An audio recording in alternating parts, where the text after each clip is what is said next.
for all of us on the outside, like our big questions are right. It's like, how's John's body going to hold up at heavyweight? Will he still have the speed and the movement? Will the strength hold up? Can the cardio go 5 rounds? I mean, you've been the one preparing, and do you know the answers to all those questions, or do you not know how it is once you get in the actual octagon? I believe I know the answers to these questions. I feel awesome. I feel awesome. I feel like I move really well. I have great pride in my endurance. I do a lot of endurance training, whether I'm on a row machine or in the pool or on the bike or sparring or heavy mitts, jiu-jitsu, jogging. I work really hard. I feel great. Honestly, I feel like a stronger version of myself. I'm not super lean. I don't have a mean six-pack like I used to. That took me a while to get used to. You know what I mean? Like back in the day, I would judge like my fitness level by the way I looked in the mirror. I'm a heavyweight now. That's why my teammates said, "John, you're a heavyweight now," and it's not about what you look like. It's about how you perform. And I feel like I'm performing really well. I've had some close knockouts this camp, knocking out other people. That's something that never happened in camp in the past. When I decide I want to get guys down to the ground, they go down. I have pretty much a 100% takedown rate in my training right now. And I feel really good. I like it. Get to eat what I want. Feel good, you know what I'm saying? Life is good. With Jon Jones, there's so many question marks, right? We've never seen him at heavyweight. So how did you prepare for this? Do you assume it's the exact same guy he was at light heavyweight, or there's going to be something better or worse? How did you prepare? We expected during the camp to a beautiful Jon Jones, like fast, like he was in the light heavyweight, well-rounded, still well-rounded with the same skills, and stronger, like an heavyweight, like a real heavyweight. So we expected this, and we did all the camp on this. Yes.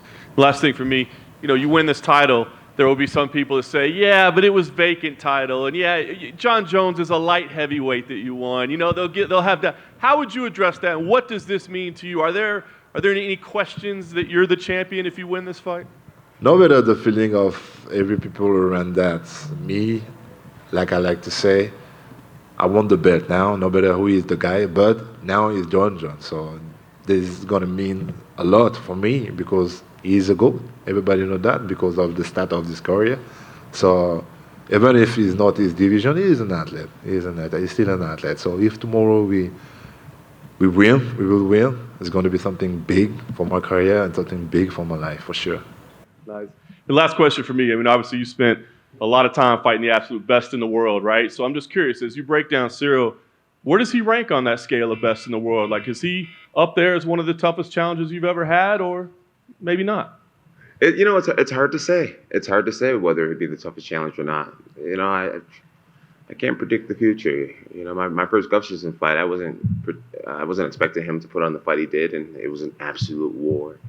I am ready for whatever. I'm ready to dominate, but if I don't dominate and the fight goes 5 rounds, I'm ready to press forward, and I'm ready for a dogfight. I'm ready to bleed and sweat and leave my heart out there. I'm ready for however it goes. I feel pretty prepared for victory. John, over here. You just mentioned about being prepared to bleed and stuff like that. I know you're a technician at this sport, but you're also someone who can go in there with bad intentions. You want to go in there and prove that you can beat this guy up. Ciryl talks about this as a sport, as an athletic competition. Do you think when it comes down to it, he just doesn't have some bad intentions in him like you could take in there? Well, I believe that, if I go out there and stand in front of him and let him get into his rhythm, then I'm sure he'd have bad intentions. I won't be lulled to sleep by him of like, oh, I'm just happy to be here. It's just a sport. Life goes on if I win or lose. I feel like I fight from something a little bit different. There's a dog inside of me.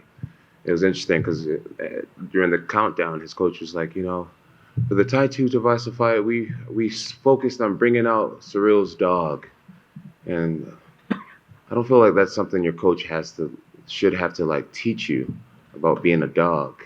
Either you have it or you don't. And I know that I'm a dog at the end of the day. I have a dog in me. I have a lion in me. I have a vicious warrior inside of me. It's who I am. And losing is not an option. This is not just a sporting event to me. This is This is my life. This is my image. This is my legacy. This is me. And my reasons why are really big, you know.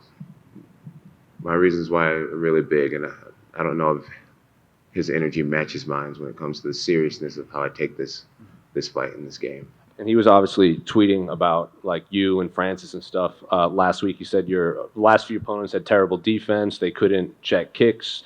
The best wrestler you fought is actually Francis. So, what do you make of all of his assessment of your opponents? I just say I started just a few years ago, so this means a lot. This means a lot. I mean, I jumping in the top high level in the UFC, and this means something. This is not for nothing. And how I can say for him is just to stay focused. To stay focused. He like to say, I don't have a good striking, blah blah blah blah. Blah. But truly, I think I have a really high level striking. Yeah, like I'm aware about his wrestling game. You see, me, I'm aware. I'm really aware about that, and I'm going to be focused on that. A lot of people are talking about wrestling versus striking and stuff like that. But in terms of big fight experience, you've done this, right? Yes, sir. He's had one or two big fights. The fight with Francis was a big fight. But do you think there's a chance that as he's walking to that cage on Saturday, the moment just starts to build and get to him, whereas it just won't for you? You know, I could see him staying composed in the moment. He fought Taito Tavasa in front of his home country. I'm sure that was a massive moment for him. But I'm not Taito Tavasa. I look nothing like him. I don't perform like him. I'm not Derek Lewis. I'm not Francis Ngannou. I'm a much, much different athlete. I'm by far the most versatile athlete he's ever faced. I'm the most experienced athlete he's ever faced. And whether he realizes it in the cage or walking to the cage or not, he will realize it maybe by round 2 or round 1. He'll realize it.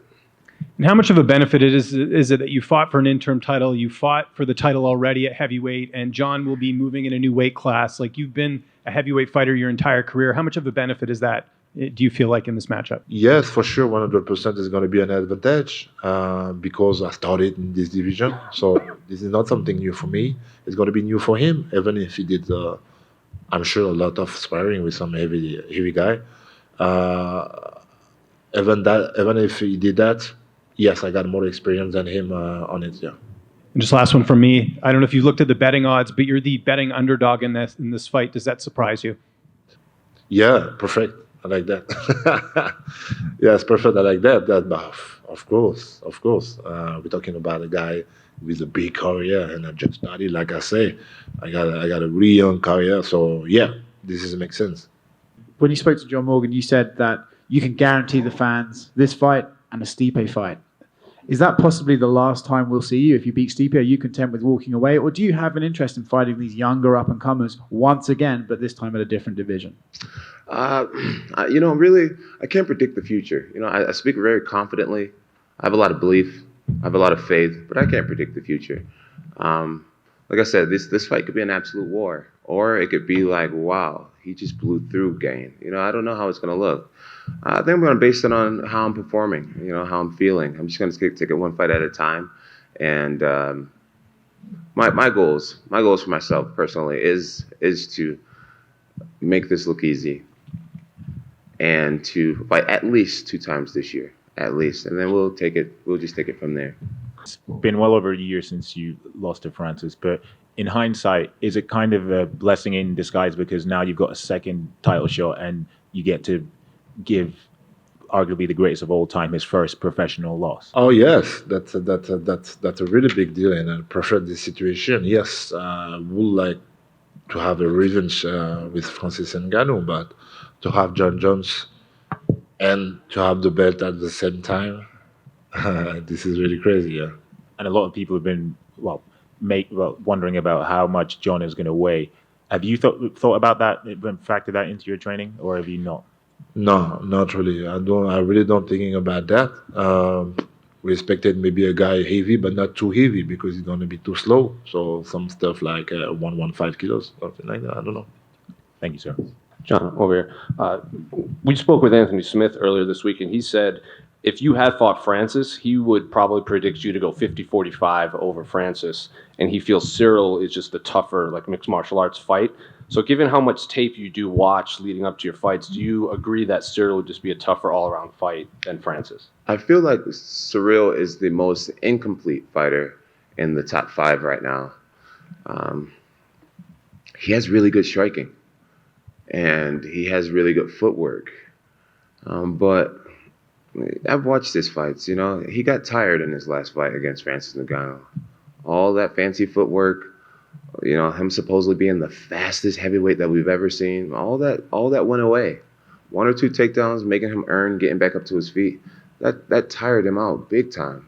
I'm a wrestler, and I wrestle people a lot, and it's a different type of endurance. A lot of people don't like having someone on top of them and having to earn their way back up to his feet. I watched Francis Ngannou in that last fight. Francis, in the last rounds, could barely move his feet. He could barely lift his legs. He was walking so slowly. And Gane didn't destroy Francis. You know what I mean? Francis wins his fights by like first round knockout, second round knockout. Francis outworked Ciryl Gane. Ciryl Gane's coach said it himself. Ciryl's talented. Francis is a hard worker. I beat Daniel Cormier. I outworked Daniel Cormier. Daniel's slogan is "Embrace the grind." Daniel Cormier outworked the shit out of Francis. But Francis, the guy who outworked Ciryl Gane, it's like, since when has Francis become a guy who outworks others? His gift is knockout power. He got outworked by Francis. That tells me a lot. I watch that fight almost every night, and I just see Francis exhausted, laying on top of Ciryl Gane, not even trying to hurt him, just being satisfied being on top. And I saw no offense from the ground. We all know Ciryl has nice ankle locks. Our team worked extensively in ankle lock defense, reversing them. I just don't see Ciryl being able to handle a guy like me. I just can't see it. I respect him. I work very hard. I know I talk confidently, but I respect him so much. And like every opponent, I give it my all. I just don't see myself losing to a guy like Ciryl Gane. Not getting outworked by Francis. I just can't imagine him outworking me and he couldn't outwork Francis. I just can't see that happening.